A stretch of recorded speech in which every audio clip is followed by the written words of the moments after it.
नमस्कार welcome to my channel. दर्शक बंधु वर्तमान देखंतु मो हाथ रे गोटे बही अच्छी से बहीर ना हूँ ब्लॉकबस्टर रु बालेट बॉक्स आई जो बहीटी आप देखुंत ये बहीटी अनुभव ना लिखा जाइए। अनुभव कहानी एथिरे अच्छी ए बही को जे लिखिं सी होती अनुभव बांधवी जागृति शुक्ला लिखिं जो बुक रो ना लिखिं ब्लॉकबस्टर रु बालेट बॉक्स ये जो बही लिखिं अनुभव सब कथा से अच्छी। अनुभव कैरियर अच्छी अनुभव पढ़ा माने कॉलेज टाइम रे कथा अच्छी ता भितरे अनुभव डायबिटीज विषय में अच्छी ता भितरे गोटे जिनस अच्छी अनुभव लव कहानी उपरे जदिव आम जानी अनुभव लव वर्षा प्रियदर्शिनी सहित होता। वर्षा प्रियदर्शिनी सहित अनुभव प्रेम संपर्क गढ़ी उठिला दुहे दुई जन अनेक किसी मुवी करते विवाह बंधन में बांधी तेबे एथिरे गोटे अच्छी तांकर अनुभव लव बाय चांस रे ये जो आपन देखुछन ये बहीटा जदि पढ़िबे लव बाय चांस रे सेथिरे डिटेल्स अनुभव क्या भल पाइथिले कौन करथिले सेथिरे सब लिखा जाइछि। से गोटे कथा से लिखिथिले जे अनुभव जीवन प्रथम थर पई प्रेम आसी नथला। प्रेम तांको जीवन रे अनेक थर प्रेम आसी एवं प्रेमर रंग अनेक थर पड़ी प्रेमर मोहर अनेक थर मारी अनुभव एवं तेबे प्रथम प्रेम जितेबाला होता अनुभव से यूपी रे झांसी रे तांकर प्रथम प्रेम आरंभ होता। आ से जो प्रथम प्रेम जी करथिले से जेबे प्रथम प्रेम आरंभ होता सेबे ही प्रथम प्रेम शेष हो जाता। किंतु एठी गोटे इंटरेस्टिंग कथा रही अनुभव को बही रे जो प्रेमिका को से भल पाउथले एवं तांकर ब्रेकअप होता आ प्रेमिका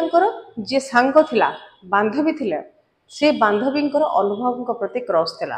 किंतु जेहेतु अनुभव प्रथम प्रेम सहित रिलेशनशिप थिला सेतेबेले बांधवी मुह खोली नथिले किंबा अनुभव को तांकर प्रेम कहानी कहि नथिले किंतु तापरे अनुभव तांको तांकर प्रेम कहानी कहि देथिले। अनुभव को तांकर बांधवी माने प्रेमिकार बांधवी तांको प्रेम कहानी कहि देथिले एवं तापरे दुई जनक भितरे अफेयर्स थिला एवं ए बही रे जहाँ लिखा जागृति शुक्ला लिखिं एवं से गोटे कथा लिखिं जे जेतेबेले अनुभव और बांधवी भितर प्रेम संपर्क थिला सेतेबेले ए घटना जानी पारथिले तांको बापा माँ माने झीर बापा आ भाई जानी पारथिले एवं सेमानकु से तांको थरे घर को मध्य डाकिथिले। आ अनुभव जेतेबेले घर को जाइथिले तांको बापा तांको प्रश्न पचारथिले जे उद्देश्य कौन तमे कौन करबा को चाहछ सेतेबेले अनुभव से ताको पूरा उत्साह सहित कहथिले मु ताको भल पाए आउ ताको बाहाबा को मध्य चाहिबी माने मु ताको भल पाए आउ ताको बाहाबा को मध्य चाहे। तापरे से पुणी सेमती स्टाइल रे तांको बापा पचारथिले मो झील को बाहाबा को चाहूच कि तुम केते टंका अर्थ रोजगार करछ केते अर्थ रोजगार करछ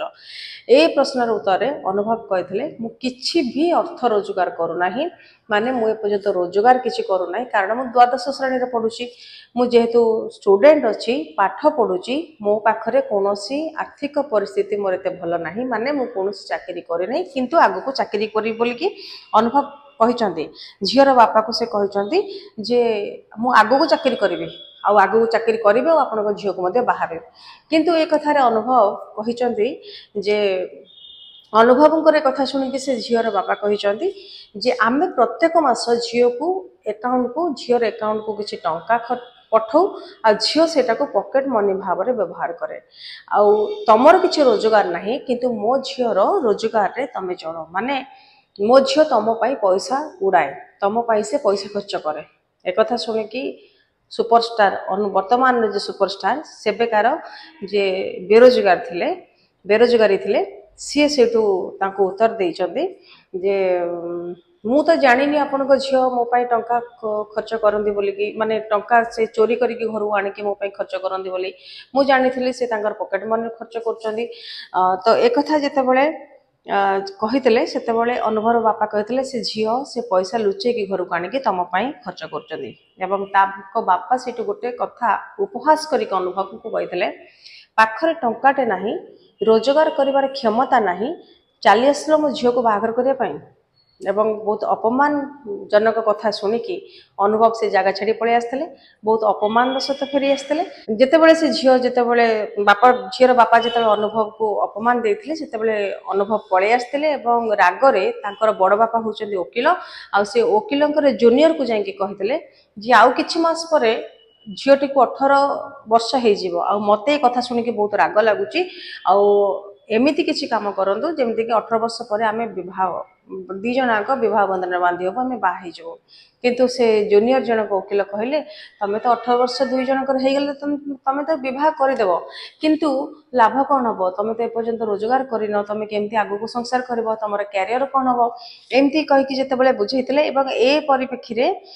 ଝିଅର ବାପା ମା ଏତେ ସିରିୟସ୍ ହେଇଯାଇଥିଲେ, ବାପା ଭାଇ ସେ ଝିଅର ବାହାଘର ଅନ୍ୟତ୍ର କରିବା ପାଇଁ ଖୋଜାଖୋଜି ମଧ୍ୟ କରୁଥିଲେ। ଏବଂ ସେଇ ପରିସ୍ଥିତିରେ ଅନୁଭବଙ୍କର ସେଇ ଯେଉଁ ଲଭ୍ ସେଇଠି ଶେଷ ହେଇଯାଇଥିଲା। ସେଇଠି ତାଙ୍କର ପୂର୍ଣ୍ଣଚ୍ଛେଦ ପଡ଼ିଯାଇଥିଲା ପ୍ରେମର, ଏବଂ ଯାହାଫଳରେ କି ଏକଥା ମଧ୍ୟ ସେ ବହିରେ ହସି ହସିକି ଅନୁଭବ କହିଥିବା କଥା ଜାଗୃତି ଶୁକ୍ଲା ମଧ୍ୟ ଲେଖିଛନ୍ତି।